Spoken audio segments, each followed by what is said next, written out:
Sirisha BRS గెలుపొందింది.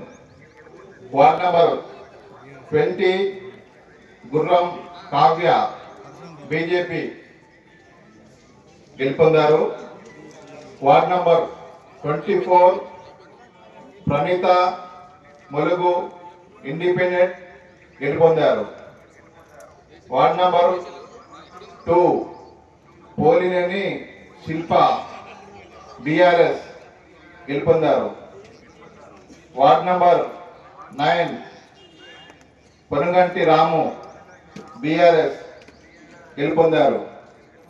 Ward number 13 Sujatha Egitha INC గెలుపొందారు. Ward number 12 Ramadevi Chunchu BRS గెలుపొందారు. 7 వార్డుకు సంబంధించి ఇప్పుడు రిజల్ట్స్ డిక్లేర్ చేయడం